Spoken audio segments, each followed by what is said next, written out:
സിപിഎമ്മിന്റെ അവസാനത്തിന്റെ ആരംഭം കുറിച്ചു കഴിഞ്ഞതായി ബിജെപി മുൻ സംസ്ഥാന പ്രസിഡന്റ് കെ സുരേന്ദ്രൻ. കൊടുങ്ങല്ലൂരിൽ യുവമോർച്ച നേതാവായിരുന്ന സതീഷിന്റെ ബലിദാന ദിനത്തിൽ നടന്ന പൊതുസമ്മേളനം ഉദ്ഘാടനം ചെയ്യുകയായിരുന്നു കെ സുരേന്ദ്രൻ. എന്നാൽ ഇന്ന് സിപിഎം ഈ മുനിസിപ്പാലിറ്റിയിൽ ഭരണം നിലനിർത്താൻ കോൺഗ്രസിന്റെയും മതമൗലികവാദികളുടെയും അടുക്കള നിറങ്ങേണ്ട സാഹചര്യത്തിലേക്ക് അവർ വന്നിരിക്കുന്നു എന്നുള്ളതാണ് ഈ അവസരത്തിൽ നാം കാണുന്നത്. ഇന്ത്യ മുന്നണി യാഥാർത്ഥ്യമായ സ്ഥലമാണ് കൊടുങ്ങല്ലൂർ.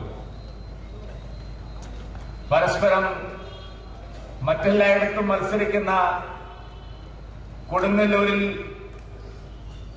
സിപിഎമ്മും കോൺഗ്രസും ജമാഅത്തെ ഇസ്ലാമിയും പോപ്പുലർ ഫ്രണ്ടും അങ്ങനെയുള്ള എല്ലാ നാടിന്റെ ശത്രുക്കളായിട്ടുള്ള എല്ലാവരും, ഉണ്ണികൃഷ്ണനോട് പറഞ്ഞു ബിജെപിയുടെ പരാജയപ്പെടുത്താനാണ് അവർ വന്നത്. ബിജെപിയുടെ ശത്രുക്കളല്ല അവർ, ഈ നാടിന്റെ ശത്രുക്കളെയാണ് നിങ്ങൾ കൂട്ടുപിടിച്ചിരിക്കുന്നത്.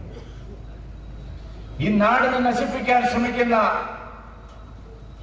നാട് മുഴുവൻ കലാപങ്ങൾ ആസൂത്രണം ചെയ്യാൻ ശ്രമിക്കുന്ന നിരോധിത ഭീകരവാദ സംഘടനകളെ കൂട്ടുപിടിച്ചുകൊണ്ടാണ് കൊടുങ്ങല്ലൂരിൽ ഇടതുപക്ഷ മുന്നണി മുനിസിപ്പാലിറ്റിയിൽ ഭരണം നിലനിർത്തിയത് എന്ന് പറയുമ്പോൾ എത്രമാത്രം ലജ്ജാകരമായ അവസ്ഥയിലാണ് ആ പാർട്ടി ഇന്ന് എത്തി നിൽക്കുന്നത്. ഈ തവണ അധികാരം കിട്ടിയില്ലെങ്കിൽ സിപിഎമ്മിന്റെ പൊടി പോലും ഉണ്ടാകില്ല. തദ്ദേശ തെരഞ്ഞെടുപ്പിൽ മാരക പരിക്കേറ്റിട്ടും പാഠം പഠിക്കാൻ അവർ തയ്യാറായിട്ടില്ലെന്നും സുരേന്ദ്രൻ പറഞ്ഞു.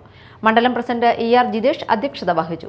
ജില്ലാ general secretary KP Unnikrishnan, AR Sreekumar, PS Anilkumar, Prince Thalassery, KR Vidyasagar, Prashanth Lal, Vineetha Tinku, Reshmi Babu തുടങ്ങിയവർ പങ്കെടുത്തു.